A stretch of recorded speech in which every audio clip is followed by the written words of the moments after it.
Hello friends, તમારું સ્વાગત છે મારી ચેનલમાં। તો આજે આપણે બનાવીશું ગુજરાતી ચટપટા ચેવડાની રેસીપી। તો આ ચેવડો દરેક ગુજરાતીઓના ઘરમાં બનતો હોય છે, પણ આજે આપણે એક સ્પેશિયલ મસાલા સાથે આ ચેવડો બનાવીશું।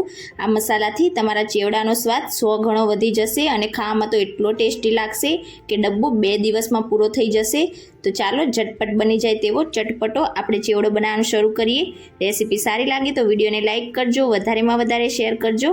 અને જો તમને મારી રેસીપીઓ સારી લાગતી હોય અને હજી સુધી તમે ચેનલને સબસ્ક્રાઇબ ના કરી હોય તો સબસ્ક્રાઇબ કરીને બેલ આઇકનને પ્રેસ કરજો, એટલે નવી રેસીપીના નોટિફિકેશન આવશે। તો ચાલો બનાવીએ। સૌથી પહેલાં આપણે ચેવડામાં નાખવા માટેનો મસાલો તૈયાર કરીશું। તેના માટે એક મિક્સર જારમાં આપણે 2 ટેબલસ્પૂન જેટલી આખી લીલી વરિયાળી ઉમેરીશું। વરિયાળીથી તમારા ચેવડામાં તેનો સ્વાદ ખૂબ જ સરસ લાગે છે। તેની સાથે તમારે આ રીતે 2 ટેબલસ્પૂન જેટલા આખા સૂકા ધાણા ઉમેરવાના છે। સૂકા ધાણાનો ટેસ્ટ પણ ખૂબ જ ટેસ્ટી એવો લાગશે। તેની સાથે જ 1 ટેબલસ્પૂન જેટલો આમચૂર પાવડર, 1 ટીસ્પૂન ચાટ મસાલો અને 1/4 ટીસ્પૂન જેટલો ગરમ મસાલો ઉમેરીશું। અડધી ટીસ્પૂન સંચળ પાવડર, 1 ટીસ્પૂન રેગ્યુલર મીઠું ઉમેરીશું। તેની સાથે 1/2 ટીસ્પૂન જેટલું લાલ મરચું પાવડર ઉમેરીશું। મરચું તમારા ઘરમાં જે રીતની તીખાશ ખવાતી હોય એ રીતે તમે ઉમેરી શકો છો। 3 ટેબલસ્પૂન જેટલી આપણે આખી ખાંડ ઉમેરીશું। દળેલી ખાંડ હોય તો તમે દળેલી ખાંડ પણ ઉમેરી શકો છો। બધા જ મસાલાને આપણે એકદમ સરસ રીતે પીસી લઈશું, એટલે મસાલા એકબીજા સાથે મિક્સ થઈ જશે અને આ મસાલો જ્યારે તમે ચેવડા ઉપર છાંટશો એટલે બધા જ ચેવડામાં એક સરખો ટેસ્ટ આવશે। તો એમ તમે જોઈ શકો છો આપણો આ રીતનો મસાલો તૈયાર થઈ ગયો છે અને આ મસાલો વધે તો તમે બીજી વાર તેને ચેવડામાં બનાવવા માટે તેનો યુઝ પણ કરી શકો છો। તો એકદમ ટેસ્ટી અને ચટપટો એવો આપણો આ મસાલો તૈયાર થયો છે। આ મસાલાથી તમારા ચેવડાનો સ્વાદ છે તે 100 ગણો વધી જશે। તો હવે આપણે ઝટપટ ચેવડો બનાવી લઈશું। તેના માટે ગેસ ઉપર એક જાડા તળિયાવાળી કઢાઈ રાખીશું અને તેમાં 2 ટેબલસ્પૂન જેટલું તેલ ગરમ કરવા માટે રાખીશું। તેલ ગરમ થઈ જાય એટલે તેમાં અડધી ટીસ્પૂન હિંગ ઉમેરીશું। તેની સાથે જ 1 ટીસ્પૂન ઉપર આપણે થોડીક હળદર ઉમેરીશું।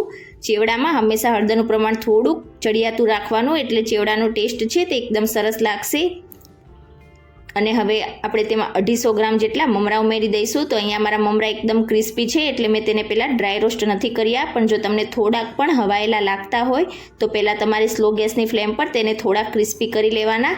તો 250 ગ્રામ જેટલા મમરાને મેં પહેલાંથી ચાળીને તૈયાર કરી લીધા હતા। અને હવે ગેસની ફ્લેમ આપણે એકદમ સ્લો રાખીશું અને સ્લો ગેસની ફ્લેમ પર બધા જ મમરા ઉપર હળદરનું કોટિંગ એકદમ સરસ રીતે થઈ ના જાય ત્યાં સુધી આપણે આ જ રીતે તેને મિક્સ કરતા જઈશું।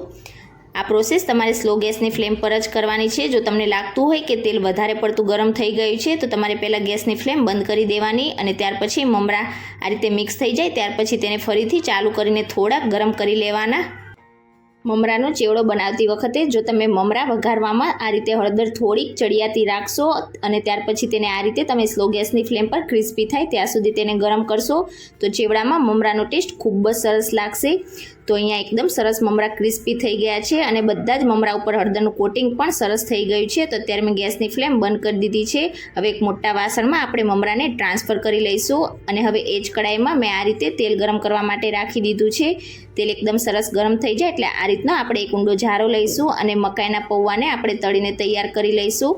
200 ગ્રામ જેટલા મકાઈના પૌવાને મેં ચાળીને પહેલાંથી તૈયાર કરી દીધા હતા। બધી વસ્તુ તમારે પહેલાંથી ચાળીને તૈયાર રાખવાની, એટલે એકદમ ઝડપથી તમારું કામ થઈ જશે અને આ રીતે પૌવા બધા ફૂલી જાય એટલે બધું જ તેલ નિતારીને આપણે જે મમરા વાસણમાં ટ્રાન્સફર કર્યા છે તેના ઉપર છૂટા છૂટા ઉમેરીશું।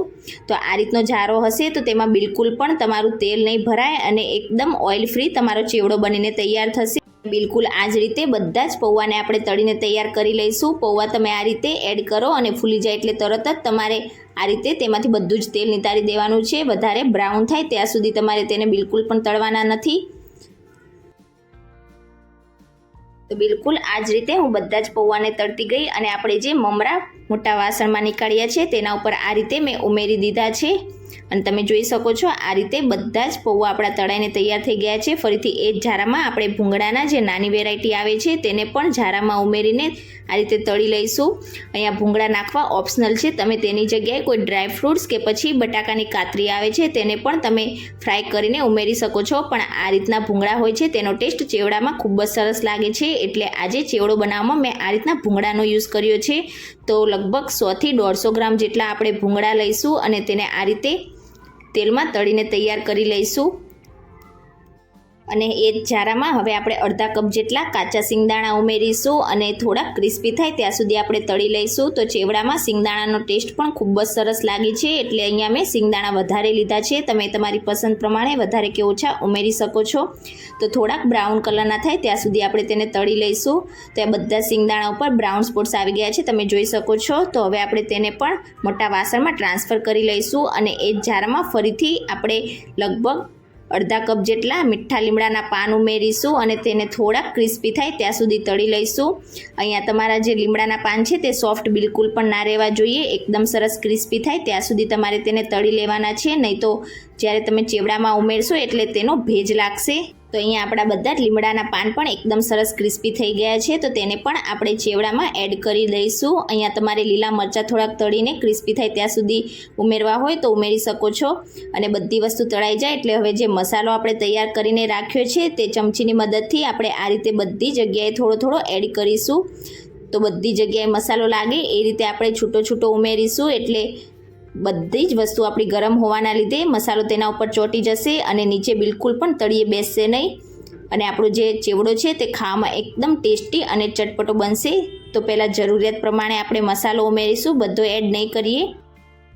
અને આ રીતે મસાલો ઉમેરી દીધા પછી આપણે 1.5 કપ જેટલી આ રીતે બેસનની જાડી સેવ ઉમેરીશું. સેવનો ટેસ્ટ ચેવડામાં ખૂબ જ સરસ લાગે છે. અહીંયા તમારે જો મસાલા બુંદી ઉમેરવી હોય તો મસાલા બુંદી પણ તમે થોડીક ઉમેરી શકો છો. તો અહીંયા મેં આજે સેવનો યુઝ કર્યો છે. સેવથી પણ આ ચેવડો ખૂબ જ ટેસ્ટી લાગે છે.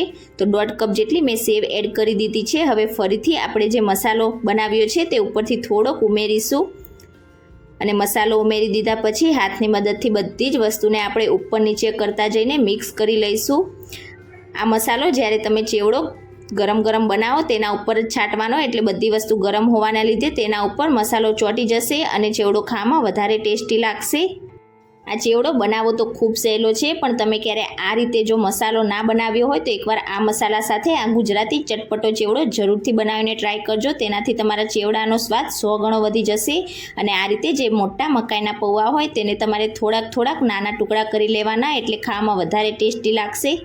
તો બધા જ મસાલા મિક્સ કરીને અહીંયા મેં એકદમ સરસ રીતે ચેવડાને તૈયાર કરી લીધો છે. તમારે એકવાર તેને ટેસ્ટ કરી લેવાનો. જો તમને મસાલો ઓછો લાગતો હોય તો તમે થોડોક એડ કરી શકો છો, પણ અહીંયા મસાલો મેં એકદમ પરફેક્ટ એડ કરીને મિક્સ કરી લીધો છે અને ચેવડો એકદમ ટેસ્ટી બન્યો છે ખાવામાં.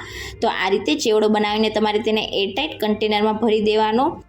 એટલો ટેસ્ટી બનશે કે ડબ્બો 2 દિવસમાં પૂરો થઈ જશે. તો તમે ક્યારે આ રીતે મસાલો બનાવીને ચેવડો ના બનાવ્યો હોય તો એકવાર જરૂરથી ટ્રાય કરજો. અને તમે મારી રેસીપી કઈ જગ્યાએથી કયા શહેરમાંથી જોઈ રહ્યા છો તે પણ મને જણાવજો, એટલે મને ખબર પડે કે મારો વિડીયો તમે કઈ જગ્યાએથી જોઈ રહ્યા છો. અને આજની મારી રેસીપી તમને કેવી લાગી મને કમેન્ટ કરીને ચોક્કસથી જણાવજો. રેસીપી સારી લાગી હોય તો વિડીયોને લાઇક કરજો, શેર કરજો અને ચેનલને સબસ્ક્રાઈબ કરીને બેલ આઇકન બટનને પ્રેસ કરજો, એટલે નવી રેસીપીના નોટિફિકેશન આવશે. Thank you for watching.